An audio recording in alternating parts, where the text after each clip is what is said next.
സഹായം ചെയ്തിട്ടുണ്ട്. ഞാൻ ഇന്നേ ദിവസം വരെ ഒരു വീഡിയോയിലും പറഞ്ഞിട്ടില്ല. എനിക്കത് പറയുന്നത് ഇഷ്ടമല്ല, ഞാൻ കാണിക്കാറുമില്ല. പലരും കിറ്റ് തൂക്കിക്കൊണ്ട് വന്ന് കൊടുക്കുന്നതൊക്കെ കാണിക്കാറുണ്ട്. നമ്മുടെ ദൈവം പറഞ്ഞേക്കുന്നത് തന്നെ വലം കൈ കൊടുക്കുന്നത് ഇടം കൈ അറിയരുതെന്ന്.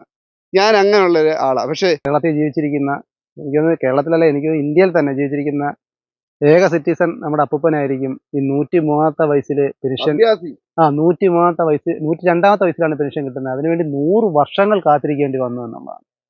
കളരി അശാനാണ്, മർമ്മവിദ്യകൾ അറിയാം, തടവ് തിരുമം എല്ലാം അങ്ങനെ നമ്മൾ പറഞ്ഞിട്ടുണ്ടല്ലോ എല്ലാ കാര്യങ്ങളും. അദ്ദേഹത്തിൻ്റെ ആഹാരം 60 വർഷമായിട്ട് ഇദ്ദേഹം പയറുവർഗ്ഗങ്ങളാണ് ഇദ്ദേഹം കഴിച്ചുകൊണ്ടിരിക്കുന്നത്. ഒരുപാട് പ്രത്യേകതയുള്ള ഈ അപ്പൂപ്പൻ്റെ ജീവിതാവസാനം ഇപ്പോഴും വേണ്ടേ ഒരു ഷെഡിൽ കിടക്കുന്നതെന്ന് പറഞ്ഞാൽ വളരെ ദയനീയമായിട്ടുള്ള ഒരവസ്ഥയാണ്. നമ്മുടെ അച്ചായൻസ് അതെല്ലാം പറഞ്ഞിട്ടുണ്ട്. സോഷ്യൽ മീഡിയ എല്ലാവരും അറിഞ്ഞ കാര്യങ്ങളാണ്. നമ്മൾ എപ്പോഴും അത് പറയേണ്ട, എല്ലാവർക്കും അറിയാവുന്ന കാര്യമാണ്.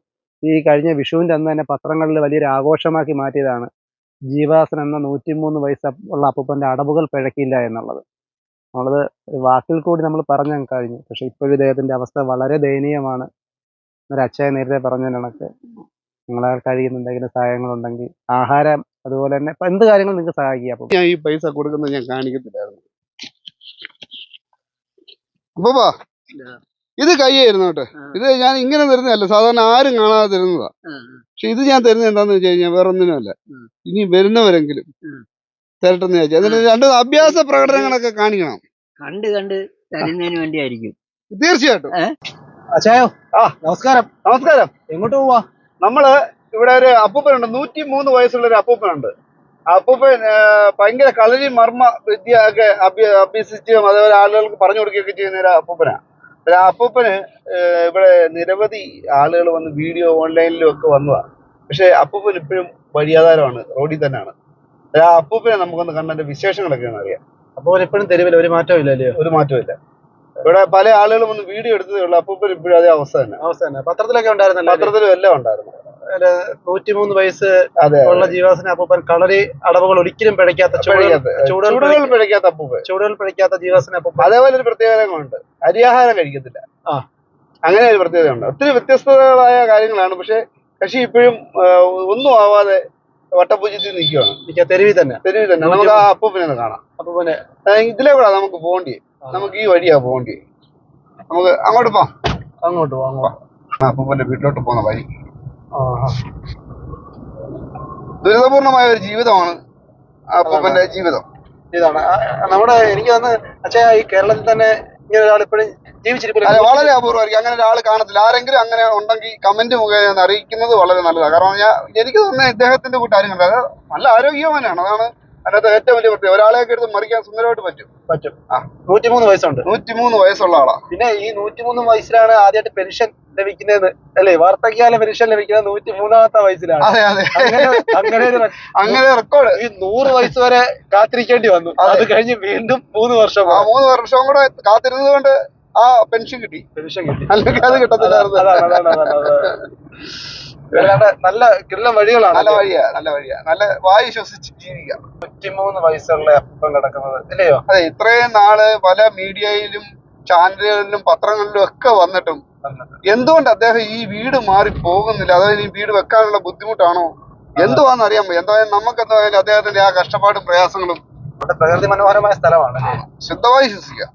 എനിക്ക് വന്ന അപ്പൂപ്പന് ശുദ്ധവായു മാത്രമേ കിട്ടുന്നുള്ളൂ എന്നൊരു ഡൗട്ടുണ്ട്.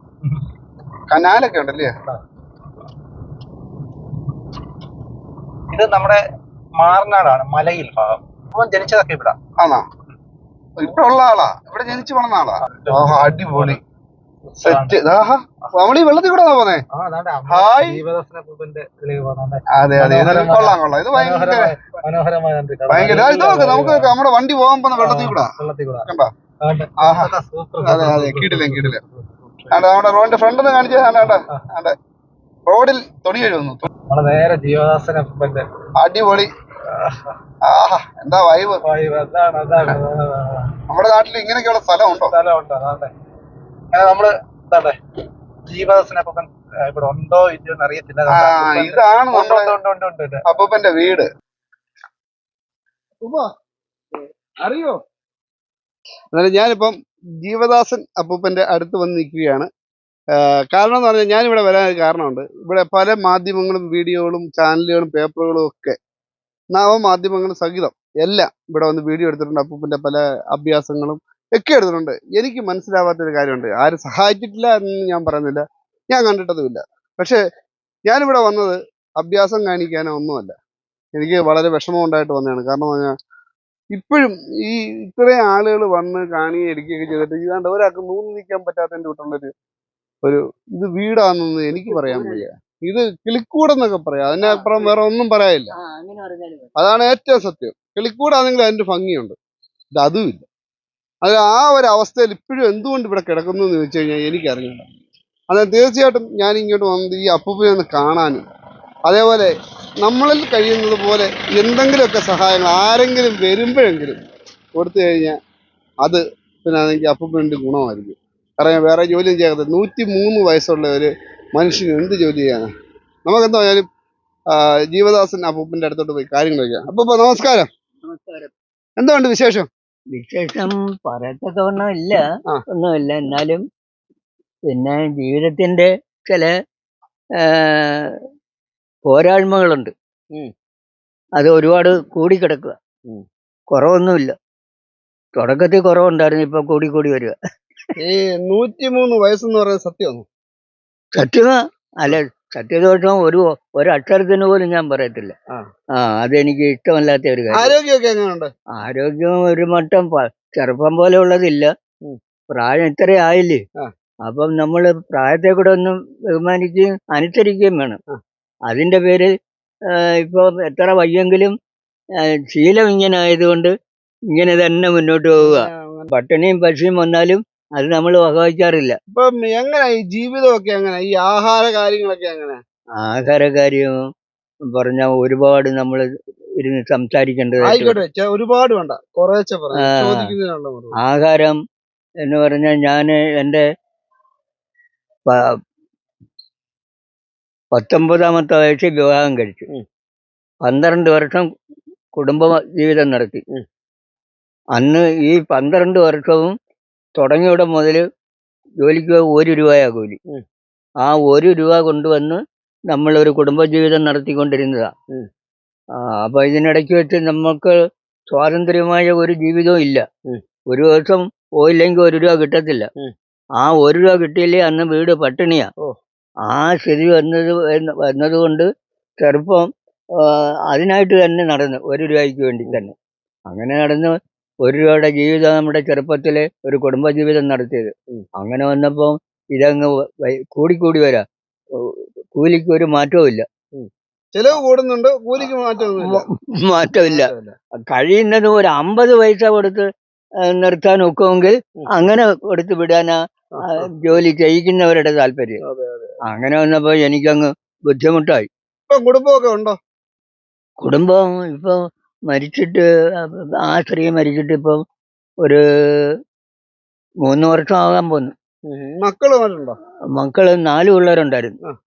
4 പിള്ളേരില് മൂത്തത് പെണ്ണ്, അതിനുള്ളതാണ് 4ാമത്തത് ഒരു പെണ്ണ്.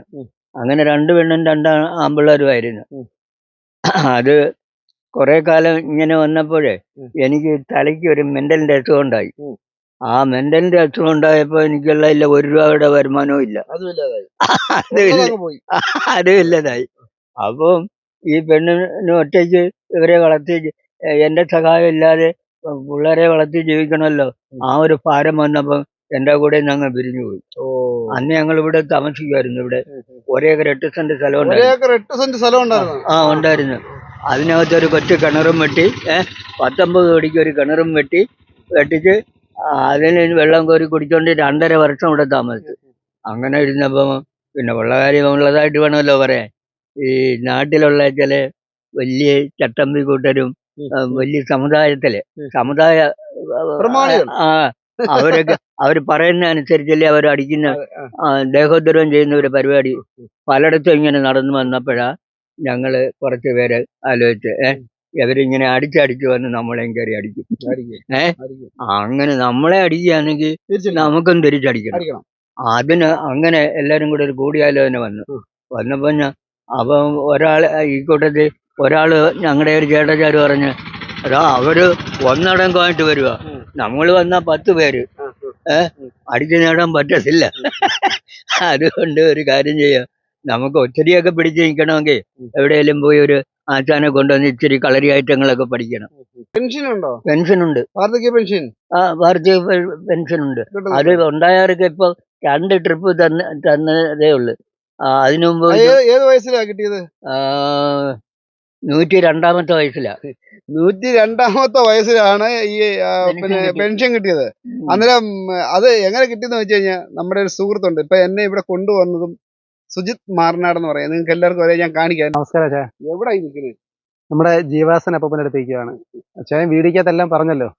നമ്മുടെ അപ്പൂപ്പൻ്റെ അവസ്ഥ വളരെ ദയനീയമാണ്. 103 വയസ്സുണ്ട്.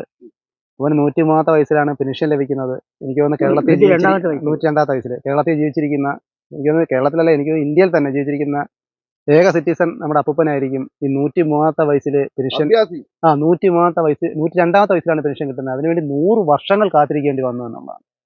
കളരി ആശാനാണ്, മർമ്മവിദ്യകൾ അറിയാം, തടവ് തിരുമു എല്ലാം അങ്ങനെ നമ്മൾ പറഞ്ഞിട്ടുണ്ടല്ലോ എല്ലാ കാര്യങ്ങളും. അദ്ദേഹത്തിന്റെ ആഹാരം 60 വർഷമായിട്ട് ഇദ്ദേഹം പയറുവർഗ്ഗങ്ങളാണ് ഇദ്ദേഹം കഴിച്ചുകൊണ്ടിരിക്കുന്നത്. ഒരുപാട് പ്രത്യേകതയുള്ള ഈ അപ്പൂപ്പൻ്റെ ജീവാസനം ഇപ്പോഴും വേണ്ടേ ഒരു ഷെഡിൽ കിടക്കുന്നതെന്ന് പറഞ്ഞാൽ വളരെ ദയനീയമായിട്ടുള്ള ഒരവസ്ഥയാണ്. നമ്മുടെ അച്ചായൻസ് അതെല്ലാം പറഞ്ഞിട്ടുണ്ട്. സോഷ്യൽ മീഡിയ എല്ലാവരും അറിഞ്ഞ കാര്യങ്ങളാണ്. നമ്മൾ എപ്പോഴും അത് പറയേണ്ട, എല്ലാവർക്കും അറിയാവുന്ന കാര്യമാണ്. ഈ കഴിഞ്ഞ വിഷുവിൻ്റെ അന്ന് തന്നെ പത്രങ്ങളിൽ വലിയൊരു ആഘോഷമാക്കി മാറ്റിയതാണ് ജീവാസൻ എന്ന 103 വയസ്സുള്ള അപ്പൂപ്പൻ്റെ അടവുകൾ പിഴക്കില്ല എന്നുള്ളത്. നമ്മളത് വാക്കിൽ കൂടി നമ്മൾ പറഞ്ഞു കഴിഞ്ഞു. പക്ഷേ ഇപ്പോഴും ഇദ്ദേഹത്തിൻ്റെ അവസ്ഥ വളരെ ദയനീയമാണ്. ഒരു അച്ചായൻ നേരത്തെ പറഞ്ഞ കണക്ക് നിങ്ങളാൽ കഴിയുന്ന എന്തെങ്കിലും സഹായങ്ങളുണ്ടെങ്കിൽ ആഹാരം, അതുപോലെ തന്നെ ഇപ്പം എന്ത് കാര്യങ്ങളും നിങ്ങൾക്ക് സഹായിക്കുക അപ്പൂപ്പനെ. അങ്ങനെ കിട്ടുമെന്നുള്ള പ്രതീക്ഷയിലാണ്. ഇഷ്ടം പറഞ്ഞാലേ ഈ ആളുകള് ഇങ്ങനെയൊക്കെ ജീവിക്കുമ്പോൾ നമുക്ക് ഭയങ്കര സങ്കടമുണ്ട്. ഞാൻ പല വീഡിയോസ് ചെയ്തിട്ടുണ്ട്, സഹായം ചെയ്തിട്ടുണ്ട്. ഞാൻ ഇന്ന ദിവസം വരെ ഒരു വീഡിയോയിലും പറഞ്ഞിട്ടില്ല. എനിക്കത് പറയുന്നത് ഇഷ്ടമല്ല, ഞാൻ കാണിക്കാറുമില്ല. പലരും കിറ്റ് തൂക്കിക്കൊണ്ട് വന്ന് കൊടുക്കുന്നതൊക്കെ കാണിക്കാറുണ്ട്. നമ്മുടെ ദൈവം പറഞ്ഞേക്കുന്നത് തന്നെ വലം കൈ കൊടുക്കുന്നത് ഇടം കൈ അറിയരുതെന്ന്. ഞാൻ അങ്ങനെയുള്ള ആളാണ്. പക്ഷെ ഇദ്ദേഹത്തിന് ഇത്രയും വീഡിയോസും കാര്യങ്ങളും മാധ്യമങ്ങളും ഒക്കെ വന്നിട്ടും ഇവിടെ ഒരു ഉയർച്ച ഉണ്ടായിട്ടില്ല. എന്താണെന്ന് അറിഞ്ഞൂടാ. ഈ വരുന്നവർ തന്നെ വല്ലതും കൊടുത്തായിരുന്നെങ്കിൽ പോലും ഇദ്ദേഹത്തിന് ഇപ്പൊ എന്തെങ്കിലുമൊക്കെ ആവായിരുന്നു. പക്ഷെ ഒന്നും ആവാത്തതുകൊണ്ട് ഞാൻ നിങ്ങളെ കാണിക്കുന്നത്, ഇനി ആയാലും ഇവിടെ വരുന്ന ആരെങ്കിലും എന്തെങ്കിലുമൊക്കെ കൊടുക്കണം, അതിനുവേണ്ടി മാത്രം ഞാൻ നിങ്ങളെ കാണിക്കുക. അല്ലെങ്കിൽ ഞാൻ ഒരിക്കലും ഞാൻ ഈ പൈസ കൊടുക്കുന്നത് ഞാൻ കാണിക്കത്തില്ലായിരുന്നു. അപ്പൊ ഇത് കൈയായിരുന്നു കേട്ടോ. ഇത് ഞാൻ ഇങ്ങനെ തരുന്നതല്ല, സാധാരണ ആരും കാണാതെ തരുന്നതാ. പക്ഷെ ഇത് ഞാൻ തരുന്നത് എന്താന്ന് വെച്ച് കഴിഞ്ഞാൽ വേറെ ഒന്നിനുമല്ല, ഇനി വരുന്നവരെങ്കിലും തരട്ടെന്ന് ചോദിച്ചാൽ അതിന് 2 അഭ്യാസ പ്രകടനങ്ങളൊക്കെ കാണിക്കണം. കണ്ട് തരുന്നതിന് വേണ്ടിയായിരിക്കും. തീർച്ചയായിട്ടും തീർച്ചയായിട്ടും. അല്ല വേറെ ഒന്നിനുമല്ല, മനസ്സിലായല്ലേ? അത് ശരി. വേറെ ഒന്നിനുമല്ല. അത് ഞാൻ വരുമ്പോ വരവ് വെച്ചിരിക്കും. ഓക്കെ.